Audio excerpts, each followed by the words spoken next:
चलो तो स्टार्ट करें। ऑर्गेनिक केमिस्ट्री के बारे में बात कर रहे हैं, जिसमें सबसे पहले हम लोग पढ़ रहे हैं जनरल ऑर्गेनिक केमिस्ट्री। यही हमारा बेस है, सारे बेस यही बनाएगा। अगर ये नहीं आया तो फिर आगे केमिकल रिएक्शंस नहीं आएंगी, है ना। तो चलो सबसे पहले बात करते हैं, जब बोला कि आगे केमिकल रिएक्शन नहीं आएंगी तो बात कर लेते हैं कि क्या होती है केमिकल रिएक्शंस। क्या होती है केमिकल रिएक्शंस? तो बोलो क्या होती है केमिकल रिएक्शंस? क्या मतलब है केमिकल रिएक्शंस का? केमिकल रिएक्शंस का मतलब होता है ओल्ड बॉन्ड का, यानी पुराने बॉन्डों का टूटना और नए बॉन्ड का फॉर्म होना, है ना। दैट मींस केमिकल रिएक्शन का मीनिंग क्या है? ब्रेकडाउन ऑफ, हाँ ब्रेकडाउन ऑफ। अब अगर ऑर्गेनिक की बात करें, ऑर्गेनिक रिएक्शंस की बात करें, तो वहां पे तो बॉन्ड कौन सा होता है? कोवलेंट बॉन्ड होता है। तो ब्रेकडाउन ऑफ ओल्ड, ओल्ड मतलब पुराना, covalent bond and formation of new covalent bonds.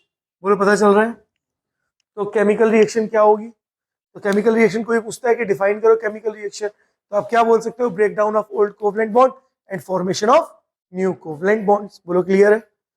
अब देखो बात करें अगर हम लोग यहीं पर कि किस तरह से कोई भी केमिकल रिएक्शन होती है, तो देखो एक होता है सबस्ट्रेट, एक होता है, थोड़ा नीचे लिखते हैं, एक होता है सबस्ट्रेट।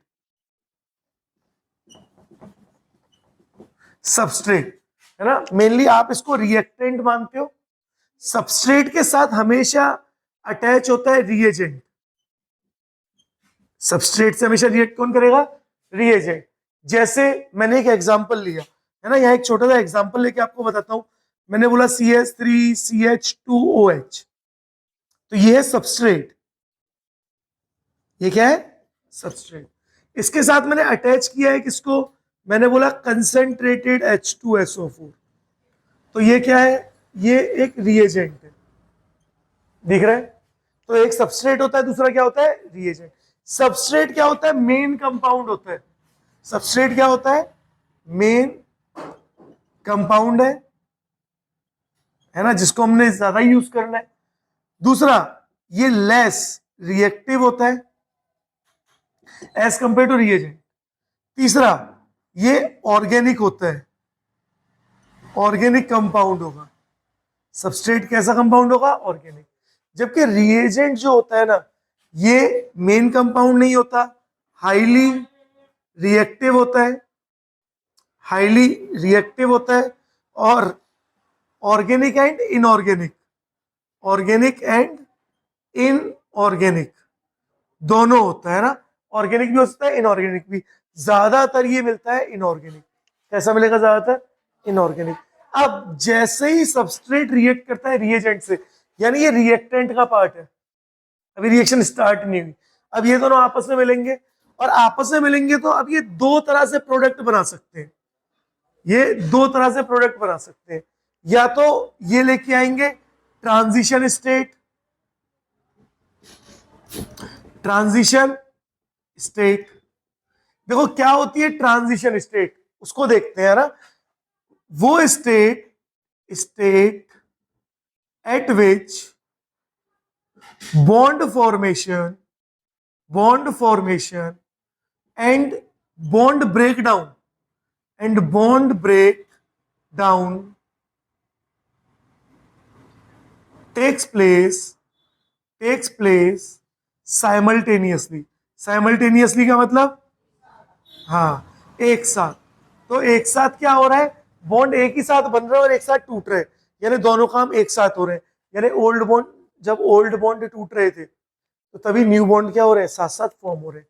ऐसा नहीं है कि पहले टूटे फिर बने। किसमें? ट्रांजिशन स्टेट में। बोलो पता चल रहा है? अब ट्रांजिशन स्टेट से सीधे बन जाएगा क्या? प्रोडक्ट।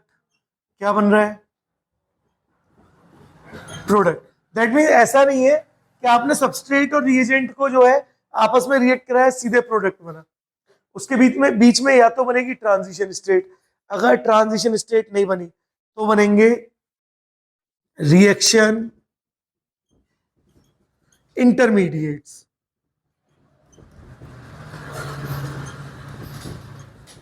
क्या बनेंगे? रिएक्शन इंटरमीडिएट्स बनेंगे, और उसके बाद इन रिएक्शन इंटरमीडिएट से बनेगा प्रोडक्ट। ज्यादातर जितनी भी आप रिएक्शन पढ़ोगे आपको 90% प्लस रिएक्शंस में रिएक्शन इंटरमीडिएट मिलेंगे। यानी अगर आपको रिएक्शन इंटरमीडिएट के बारे में पता है, आपको उनकी स्टेबिलिटी के बारे में पता है, तो आप रिएक्शन को बहुत आराम से कर लोगे, है ना। अब रिएक्शन इंटरमीडिएट आप कौन कौन से पढ़ते हो? देखो रिएक्शन इंटरमीडिएट कौन कौन से पढ़ते हैं हम? सबसे पहला रिएक्शन इंटरमीडिएट पढ़ते हैं हम लोग कार्बोकेटायन। क्या पढ़ेंगे? कार्बोकेटायन, जिसको सी पॉजिटिव से डिनोट करते हैं। सेकंड आप क्या पढ़ोगे? Carb anion. कार्ब एनायन को सी नेगेटिव से डिनोट करते हैं। थर्ड आप पढ़ते हो कार्बन फ्री रेडिकल, और कार्बन फ्री रेडिकल को आप डिनोट करोगे सी के ऊपर एक डॉट लगा के। और क्या पढ़ते हो? कार्बीन। और क्या पढ़ते हो? कार्बीन। कार्बीन इज एक सिंपल कार्बन। कार्बीन आपका आगे यूज होगा रीमर्टीमन रिएक्शन में और आइसोसाइनाइड टेस्ट में, है ना, कार्बोलामाइन टेस्ट जिसको हम बोलते हैं। And the fifth one is नाइट्रीन। नाइट्रीन मतलब नाइट्रोजन के पास भी इस तरह से इलेक्ट्रॉन होते हैं। तो ये आपके 5 ऐसे इंटरमीडिएट हैं जो बहुत इंपॉर्टेंट है। पहले 3 ही सबसे ज्यादा मिलेंगे, बाद के 2 तो इक्का दुक्का रिएक्शन में मिलेंगे, यानी 1 या 2 रिएक्शन में, लेकिन पहले 3 आपको हर रिएक्शन में मिलेंगे ज्यादातर। तो अगर रिएक्शन इंटरमीडिएट नहीं पता तो फिर आप रिएक्शन नहीं कर पाओगे। एक चीज और सुनो, जिस रिएक्शन का, यानी जिस रिएक्टेंट में हम बात करते हैं सबस्ट्रेट की, जिस सबस्ट्रेट का इंटरमीडिएट जितना ज्यादा स्टेबल होता है, इस बात को याद रखना कान खोल के, जिस रिएक्शन में सबस्ट्रेट का, क्योंकि सबस्ट्रेट ही बनाएगा बस, जिस रिएक्शन में सबस्ट्रेट का इंटरमीडिएट ज्यादा स्टेबल होगा उसमें हमेशा प्रोडक्ट मेजर बनेगा, यानी ज्यादा बनेगा। क्लियर है? मेजर मतलब ज्यादा बनना। बोलो क्लियर है? तो चलो एक बार नोट करो, फिर देखते हैं कि कौन कौन रिस्पॉन्सिबल होता है एक रिएक्शन को कराने के लिए, है ना। करो, नोट करो। चलो देखो आगे बढ़ते हैं। अब बात करते हैं कि किस तरह से कोई भी रिएक्शन हो रही है तो उसको होने के लिए अपने को क्या क्या कॉन्सेप्ट पता होने चाहिए। तो देखो लिख रहा हूं मैं, to understand the concept of reaction mechanism, following factors are required. To understand the concept of reaction mechanism, following factors are required. 3 factor है जो हमें पता होने चाहिए, तभी हम रिएक्शन मैकेनिज्म कर पाएंगे, अदरवाइज हम रिएक्शन मैकेनिज्म नहीं कर पाएंगे। सबसे पहला फैक्टर क्या है? Types of reagent. Types of reagent, देखो जब भी हम टाइप्स ऑफ रिएजेंट की बात करेंगे ना, तो रिएजेंट हम 2 तरह के पढ़ेंगे। सबसे पहला रिएजेंट हम पढ़ेंगे इलेक्ट्रोफाइल। इलेक्ट्रोफाइल जिसको आप डिनोट करते हो इस तरह से, है ना, electrophile, that means electron loving, है ना। And the second reagent is nucleophile. अभी इनको हम लोग डिटेल में भी पढ़ेंगे, है ना। न्यूक्लियोफाइल जिसको हम डिनोट करते हैं Nu नेगेटिव से। तो this is the first factor. Second factor is electronic effect, या जिसको हम लोग और बोलते हैं इलेक्ट्रॉन डिस्प्लेसमेंट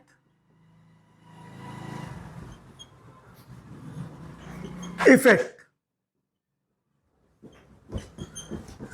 सबसे इंपॉर्टेंट पार्ट है आपकी ऑर्गेनिक का इलेक्ट्रॉनिक इफेक्ट या फिर इलेक्ट्रॉन डिस्प्लेसमेंट इफेक्ट। इसके अंदर आप क्या क्या पढ़ते हो? इसके अंदर आप लोग मेनली 3 इफेक्ट है जो ज्यादा यूजफुल, और भी आते हैं, है ना, लेकिन हम यहाँ पे बस 3 इफेक्ट पढ़ते हैं।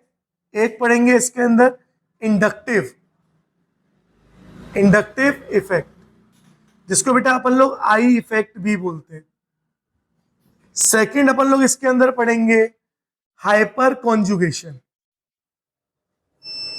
हाइपर कॉन्जुगेशन, जिसको अपन लोग बेकर नाथन इफेक्ट भी बोलते हैं, नो बॉन्ड रेजोनेंस भी बोलते हैं, सिग्मा बॉन्ड रेजोनेंस भी बोलते हैं ना, तो कई चीजें हैं, तो उसको देखेंगे है ना। एंड द थर्ड वन जो आपको पढ़ना है वो है आपका रेजोनेंस। तो थर्ड वन जो आपको पढ़ना है वो क्या है, रेजोनेंस। तो याद रखना, अब ये तीनों इफेक्ट भी बहुत इंपॉर्टेंट है, इसमें रेजोनेंस सबसे ज्यादा इंपॉर्टेंट है। और उसके बाद the third and the last factor जिसको हम लोग बोलते हैं बॉन्ड क्लीवेज। बॉन्ड क्लीवेज मतलब बॉन्ड ब्रेकडाउन। बॉन्ड क्लीवेज या फिर बॉन्ड ब्रेकडाउन। अब जैसे हम बॉन्ड क्लीवेज या बॉन्ड ब्रेकडाउन की बात करेंगे ना, तो ये भी बेटा फर्दर दो पार्ट में डिवाइड होता है। एक होता है होमोलिटिक क्लीवेज, एक होगा होमोलिटिक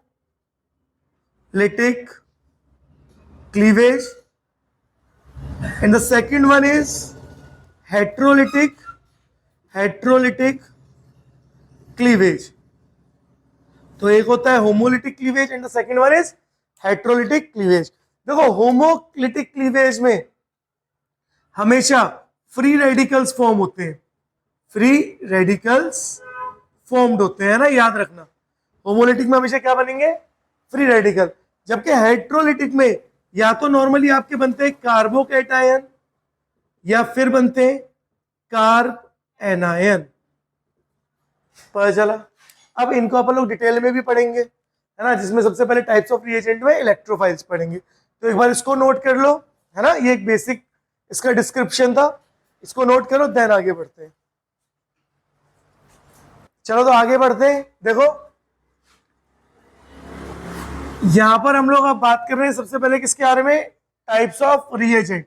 देखो दो ही तरह के रिएजेंट होते हैं, या तो वो इलेक्ट्रोफाइल होंगे या फिर वो न्यूक्लियोफाइल होंगे। तो सबसे पहले पढ़ते हैं बेटा इलेक्ट्रोफाइल। तो इसी में हेडिंग डाल रहा हूं मैं, टाइप्स ऑफ रिएजेंट्स। इसी आप लोग हेडिंग डाल रहे हैं टाइप्स ऑफ रिएजेंट। और टाइप्स ऑफ रिएजेंट में सबसे पहले हम लोग बात करेंगे किसके बारे में, इलेक्ट्रोफाइल। तो सबसे पहला हमारा रिएजेंट कौन है, इलेक्ट्रोफाइल। इलेक्ट्रोफाइल डिनोट करते हैं कैसे, ई के ऊपर पॉजिटिव चार्ज। अब देखो इलेक्ट्रोफाइल में दो वर्ड हो रहे हैं, एक तो आ रहा है इलेक्ट्रो, इलेक्ट्रो मतलब इलेक्ट्रॉन्स, और file PHILE file, file means loving. That means electrophiles क्या होते हैं, इलेक्ट्रॉन लविंग होते हैं। दैट मीन्स मैं क्या बोल सकता हूं, इलेक्ट्रोफाइल्स आर इलेक्ट्रॉन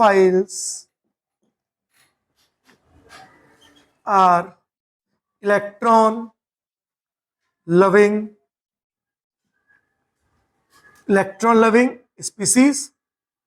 क्या बोल सकते हैं, electrophiles are electron loving species, या फिर इलेक्ट्रोफाइल्स आर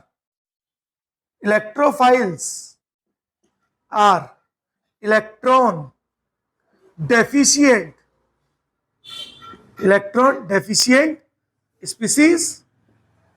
यानी इलेक्ट्रॉन डेफिशिएंट, इलेक्ट्रॉन की कमी है, इलेक्ट्रॉन की कमी है, और इलेक्ट्रॉन की कमी होने की वजह से क्या है, पॉजिटिव चार्ज आया खुद पे। और जब इलेक्ट्रॉन की कमी है तो किसकी तरफ अट्रैक्ट हो रहे हैं, इलेक्ट्रॉन की तरफ। अरे किसी के पास ज्ञान की कमी है तो किस तरफ अट्रैक्ट होगा, ज्ञान की तरफ। पैसे की कमी है, किसकी तरफ अट्रैक्ट होगा, पैसे की तरफ। ऐसे इनके पास किसकी कमी है, इलेक्ट्रॉन की कमी, तो किसकी तरफ अट्रैक्ट होगा, इलेक्ट्रॉन्स की तरफ होगा। पता चला। और क्या बोल सकते हैं, इलेक्ट्रॉन, या बोल सकते हैं electrophiles are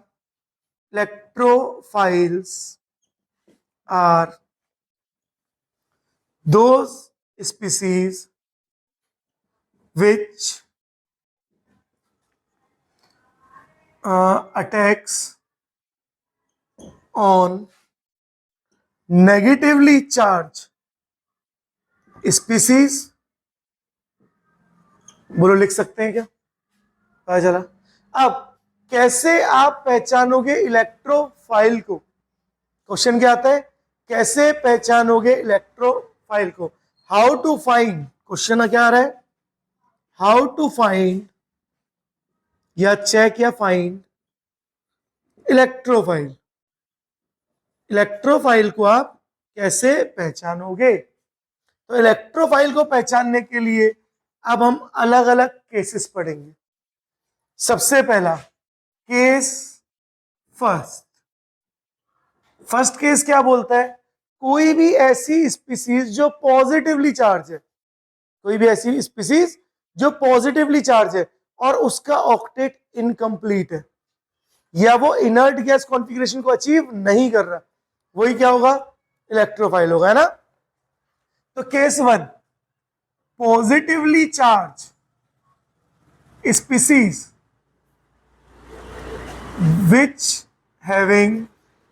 which having incomplete octet and not achieve inert gas या noble gas configuration, not achieve inert gas या फिर noble gas configuration, behaves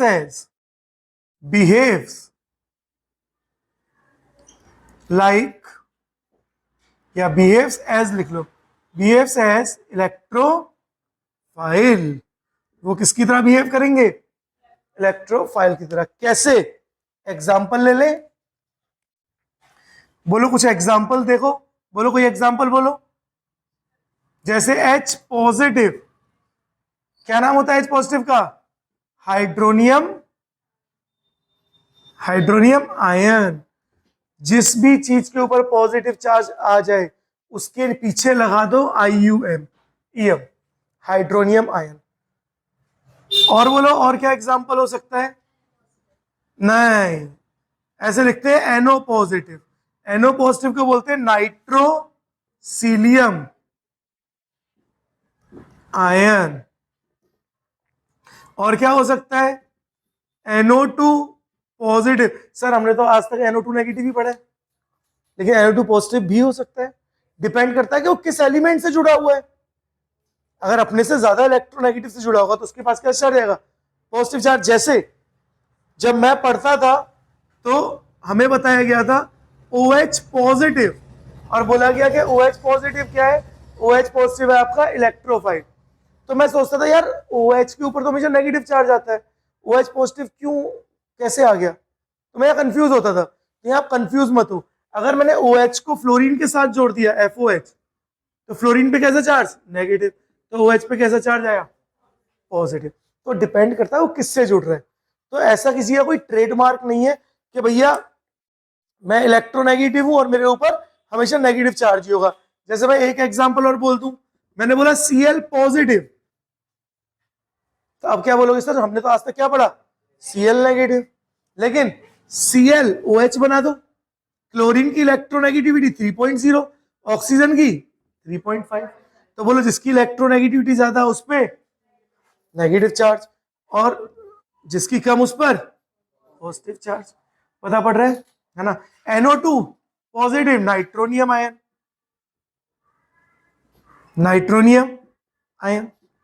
OH क्या होता है? हाइड्रोक्साइल ग्रुप, तो हाइड्रोक्सिलियम आयन। Cl नेगेटिव क्या होता है? क्लोराइड, तो क्लोरीनियम आयन हो जाएगा। क्या हो जाएगा? CHLORINIUM, chlorinium ion. बोलो हो सकता है? पता चल रहा है? और एग्जांपल ले, देखो और एग्जांपल लिए, मैंने लिया, अब यही बोला ना उसने बेटे ने, Na positive, Li positive, K positive, Rb positive, CS positive, या और ले लूं beryllium positive, Mg positive, 2 positive है ना, 2 पॉजिटिव है, Ca2 पॉजिटिव, Sr2 पॉजिटिव और Ba2 पॉजिटिव। तो ये भी क्या होंगे? हाँ ये भी क्या होंगे? अरे बोलो, इलेक्ट्रोफाइल। इनके ऊपर भी क्या है? पॉजिटिव चार्ज है। लेकिन ये इलेक्ट्रोफाइल नहीं होते हैं। क्यों नहीं होते हैं? क्योंकि इनका ऑक्टेट देखो, Na के ऑक्टेट कंप्लीट है ना। सोडियम क्या होता है? 281, सोडियम क्या होगा 281, लेकिन Na पॉजिटिव लिया तो 2 और 8 रह गया, क्या ऑक्टेट कंप्लीट हो गया। तो इनका क्या होता है, ऑक्टेट कंप्लीट होता है। और अगर इनका ऑक्टेट कंप्लीट है तो क्या ये इलेक्ट्रोफाइल की तरह बिहेव करेंगे। तो याद रखना इस तरह का क्वेश्चन आता है कि which of the following element not behaves like a electrophile, और इनमें से कोई सा ऑप्शन दे देंगे। बोलो पता चला, ये था फर्स्ट केस। इतना नोट करो, फिर बात करते हैं सेकंड केस के बारे में। करो जरा नोट।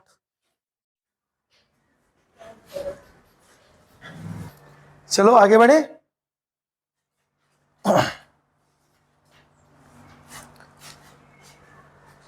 तो देखो नेक्स्ट केस देखते हैं, case number second. First case तो अपने को पता पड़ गया, ज्यादा केस नहीं है, 3-4 ही केस है बस, है ना। केस नंबर सेकंड, जो केस सेकंड क्या बोल रहा है in case number second, case number second, second case में हम लोग बात कर रहे हैं किसके बारे में, फॉर न्यूट्रल एटम। किसके बारे में बात कर रहे हैं, फॉर न्यूट्रल एटम। जो एटम कैसा है, न्यूट्रल है ना, जिसके ऊपर कोई चार्ज नहीं है। या तो आप देख के पहचान लोगे भैया इन पे चार्ज है तो इलेक्ट्रोफाइल है, लेकिन अगर एग्जामिनर ने न्यूट्रल एटम दे दिया तो कैसे पहचानोगे, है ना। तो कैसे पहचानेंगे, तो फर्स्ट, अब इसकी केस सेकंड के अंदर ही 2-3 पॉइंट है। पहला case, in neutral atom, in neutral atom if central atom having incomplete octet or having vacant d orbitals, यानी अगर सेंट्रल मेटल एटम है और उसका ऑक्टेट क्या है, इनकम्प्लीट है, तो अगर उसका ऑक्टेट इनकम्प्लीट है तो भी वो किसकी तरह बिहेव करेगा, इलेक्ट्रोफाइल की तरह, है ना। कैसे, देखो एग्जांपल लेते हैं। मैंने एग्जांपल लिया AlCl3। अगर AlCl3 की बात करूं तो एल्यूमिनियम, एल्यूमिनियम से कितने क्लोरीन जुड़े हुए हैं, 3। जरा बताओ ऑक्टेट में कितने इलेक्ट्रॉन, 3, 4, 5 और 6। ऑक्टेट में 6 इलेक्ट्रॉन, मतलब ऑक्टेट कैसा है, इनकम्प्लीट है। इसका मतलब ये किसकी तरह बिहेव करेगा, इलेक्ट्रोफाइल की तरह। बोलो समझ आ रहा है, कोई डाउट। एग्जाम्पल नंबर बी, मैंने बोला FeCl3, तो Fe का भी क्या ऑक्टेट कंप्लीट हो रहा है, नहीं हो रहा। साथ में आयरन डी ब्लॉक का एलिमेंट है, तो इसके पास वैकेंट डी ऑर्बिटल्स भी है, वैकेंट डी ऑर्बिटल्स भी है। एक और एग्जांपल ले लो, एग्जांपल नंबर सी, मैंने बोला SnCl2। Sn इज, अरे Sn इज क्या होता है, Sn इज टिन। हाँ Sn क्या होगा, टिन होगा। तो यहां पे भी देखो क्या इसका ऑक्टेट कंप्लीट है, तो ऑक्टेट क्या है, इनकम्प्लीट है। यानी अगर आपको कोई भी ऐसा एलिमेंट मिल जाए जिसका ऑक्टेट इनकम्प्लीट है ना, तो किसकी तरह बिहेव करेगा, इलेक्ट्रोफाइल। देखो एक और एग्जांपल ले लें, मैंने बोला BF3, तो बोरोन 3 फ्लोरीन, बोलो क्या ऑक्टेट इनकम्प्लीट है, तो किसकी तरह बिहेव करेगा ये भी, इलेक्ट्रोफाइल की तरह। बोलो हाँ या ना। देखो एग्जांपल नंबर ई, BeCl2, बोलो किसकी तरह बिहेव करेगा, ऑक्टेट में कितने इलेक्ट्रॉन, BeCl2 कितने इलेक्ट्रॉन ऑक्टेट में, अरे बी, एक क्लोरीन और एक क्लोरीन, कितने, 4 इलेक्ट्रॉन।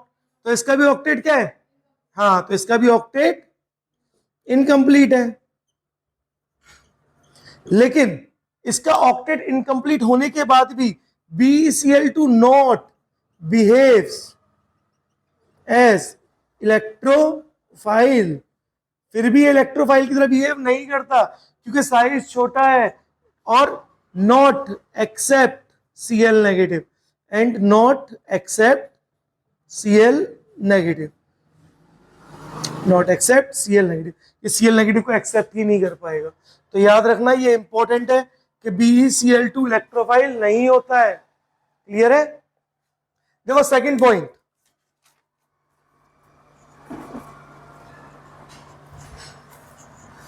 फर्स्ट पॉइंट पता चला ना सबको? हाँ, देखो सेकंड पॉइंट देखो, इन न्यूट्रल मॉलिक्यूल, इसको है ना एटम की जगह मॉलिक्यूल कर लो, मॉलिक्यूल। तो second part, in neutral molecule if central atom is bonded with two or more than two electronegative, two or more than two electronegative elements, then it behaves like electrophile, then it behaves like electrophile। यानी अगर molecule neutral है लेकिन central atom दो या दो से ज्यादा electronegative element से जुड़ा हुआ है, कैसे? देखो मैंने एग्जांपल लिया, मैंने बोला CO2, तो CO2 is carbon double bond हो और डबल बॉन्ड हो, बोलो दिख रहा है? अब ऑक्टेट तो कंप्लीट है, लेकिन ऑक्टेट कंप्लीट होने के बाद भी किसकी तरह बिहेव कर रहा है? इलेक्ट्रोफाइल की तरह। क्यों? क्योंकि दो या दो से ज्यादा इलेक्ट्रोनेगेटिव एलिमेंट से जुड़ा है। यहाँ पे oxygen is more electronegative than carbon, तो ऑक्सीजन क्या होता है? कार्बन से ज्यादा इलेक्ट्रोनेगेटिव होता है, और अगर ऑक्सीजन कार्बन से ज्यादा इलेक्ट्रोनेगेटिव है तो होगा क्या? इलेक्ट्रोनेगेटिव अपने ऊपर नेगेटिव चार्ज खींचेंगे, बोलो हाँ या ना? इलेक्ट्रोनेगेटिव तो क्या करेंगे? इलेक्ट्रॉन को खींचेंगे। तो कार्बन पे कैसा चार्ज आने लगेगा? Partial positive. और अब कार्बन किसकी तरह बिहेव करने लगा? इलेक्ट्रोफाइल की तरह बिहेव करने लगा। एक और देखो एग्जांपल, मैंने बोला SOCl2, SOCl2 is thionyl chloride, very good, SOCl2 is thionyl chloride. तो कैसे होगा? S डबल बॉन्ड हो, Cl और Cl, बोलो दिख रहा है? अब बोलो यहां पे भी ऑक्सीजन इलेक्ट्रॉन खींचेगा, क्लोरीन इलेक्ट्रॉन खींचेंगे, और सल्फर पे कैसा चार्ज डेवलप होगा? Partial positive. दैट मींस ये भी किसकी तरह बिहेव करेगा? इलेक्ट्रोफाइल की तरह बिहेव करेगा। एक और एग्जांपल ले लो, मैंने बोला PCl5, तो PCl5 में फॉस्फोरस कितने क्लोरीन? 5 क्लोरीन। अब बोलो भाई ये तो दो से भी ज्यादा इलेक्ट्रोनेगेटिव हो गए, तो फॉस्फोरस भी किसकी तरह बिहेव करेगा? PCl5 भी, फॉस्फोरस नहीं PCl5 किसकी तरह बिहेव करेगा? इलेक्ट्रोफाइल की तरह। एक और एग्जांपल ले लो, PCl3, बोलो फॉस्फोरस एक लोन पेयर तो था लेकिन 3 क्लोरीन है, और अब भी क्लोरीन होने की, देखो लोन पेयर है, लोन पेयर देख के क्या लगेगा कि लोन पेयर डोनेट कर सकता है, लेकिन डोनेट नहीं करेगा। क्यों? क्योंकि किससे जुड़ा है? क्लोरीन से। अगर मैं बोलता PH3, अगर मैं बोलता PH3, अब ये न्यूक्लियोफाइल की तरह बिहेव करता, यानी अब ये लोन पेयर दे सकता था, लेकिन यहाँ पे कौन जुड़ा है? क्लोरीन। और क्लोरीन क्या करेंगे? इसको इलेक्ट्रॉन देने नहीं देंगे, उल्टा बोलेंगे और इलेक्ट्रॉन ले, इसे पॉजिटिव चार्ज जनरेट करने लग जाएंगे। तो ये भी क्या है? इलेक्ट्रोफाइल। बोलो पता चला? Third point, all halogen, halogens में कौन है? फ्लोरीन, क्लोरीन, ब्रोमीन और iodine, behaves as an electrophile. चलो इसको जरा मुझे बताओ, कोई एक्सप्लेन करेगा कि भैया ये तो बहुत ज्यादा इलेक्ट्रोनेगेटिव है? बोलो ये इलेक्ट्रोफाइल की तरह कैसे बिहेव करेंगे? तो यहाँ पे ऑल हेलोजन में आप F2Cl2 Br2 और I2 ले लो। अब ये किससे बिहेव कर रहे हैं? इलेक्ट्रोफाइल, क्योंकि इनका क्या है? मोर ऑक्सीडाइजिंग नेचर है ना, याद रखना। ये इलेक्ट्रॉन लविंग होते हैं, जहां इलेक्ट्रॉन है वहां अट्रैक्ट होंगे। तो ये इंपॉर्टेंट पॉइंट है कि ज्यादातर बच्चे इनको क्या मान लेते हैं? न्यूक्लियोफाइल मान लेते हैं। बोलो समझ आया? ठीक है, तो यहाँ कंफ्यूज मत होना, लिख लो because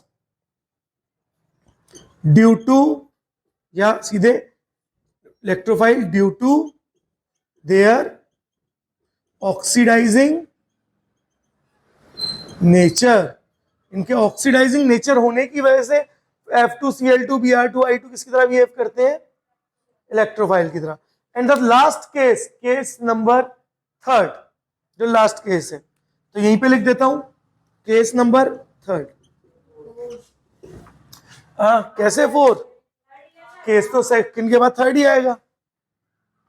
all free radicals of carbon behaves like electrophile।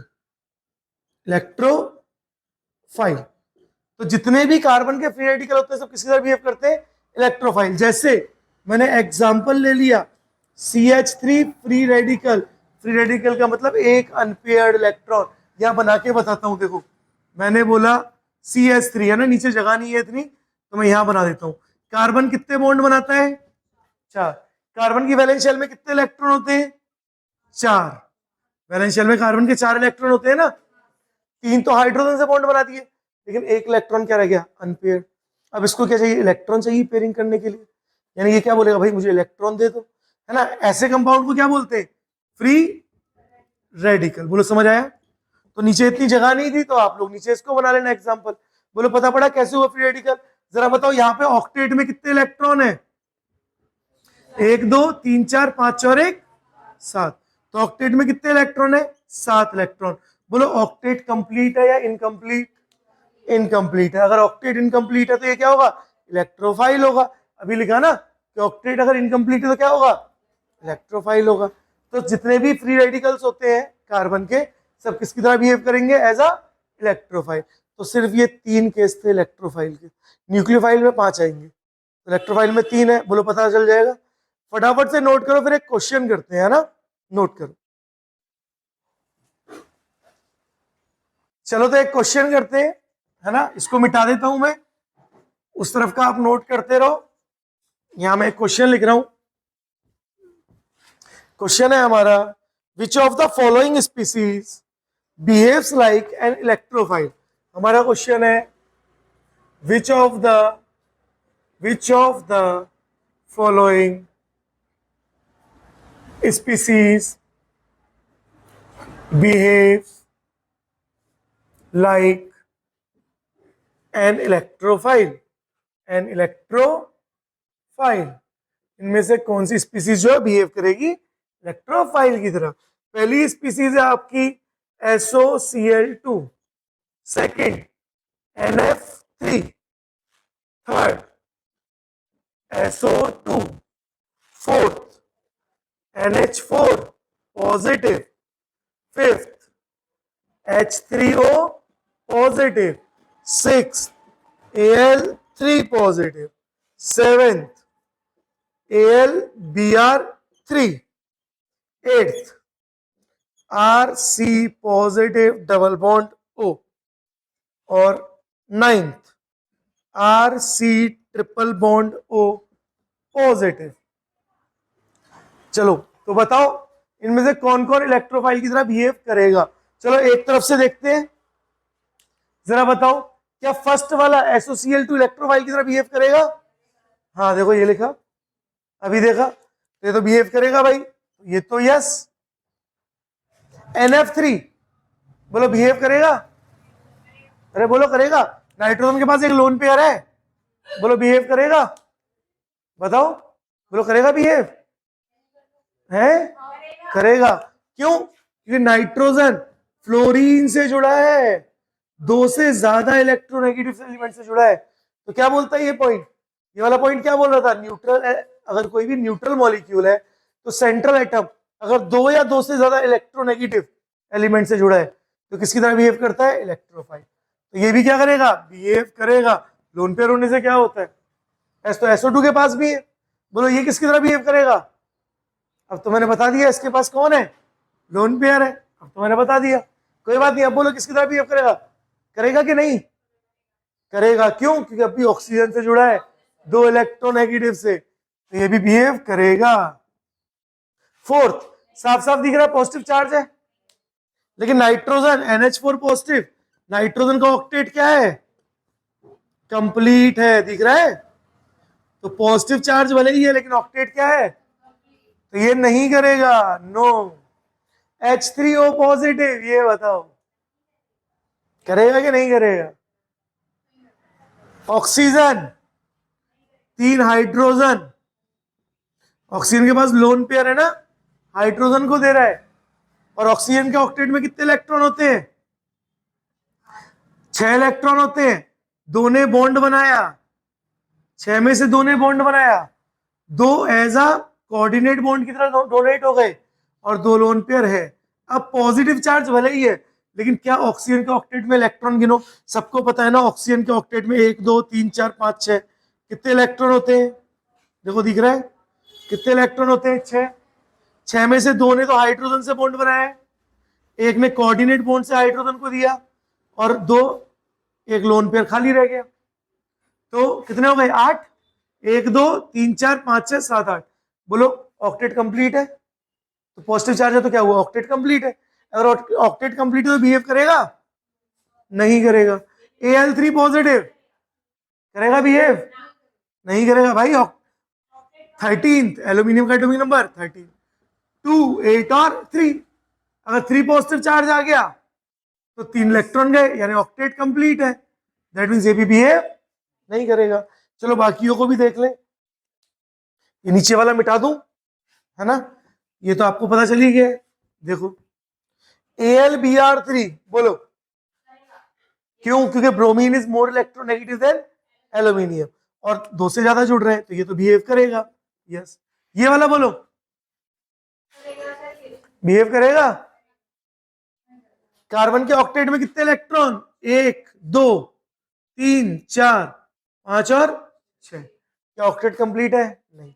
ऊपर से पॉजिटिव चार्ज भी है, तो बिहेव करेगा कि नहीं करेगा? चलो ये और बता दो फटाफट, लास्ट बोलो बिहेव करेगा कि नहीं?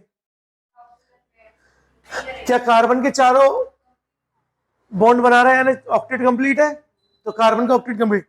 ऑक्सीजन देखो, ऑक्सीजन के ऊपर पॉजिटिव चार्ज है, जिसके ऊपर पॉजिटिव चार्ज है उसका ऑक्टेट देखो ना भाई। क्या ऑक्सीजन का ऑक्टेट कंप्लीट है? अरे 1 2 3 4 5 6 7 8 कंप्लीट तो है। अगर ऑक्सीजन का ऑक्टेट कंप्लीट है तो पॉजिटिव चार्ज है तो क्या हुआ? तो ये भी इलेक्ट्रोफाइल की तरह बिहेव नहीं करेगा। बोलो पता चल रहा है? देखो दिख रहा है, देखो दिख रहा है। चलो, तो ये था इलेक्ट्रोफाइल। कल के लेक्चर में पढ़ेंगे न्यूक्लियोफाइल, देन आ जाएंगे इलेक्ट्रॉन डिस्प्लेसमेंट इफेक्ट की तरफ। तो आज के लिए इतना ही, नोट कर लो।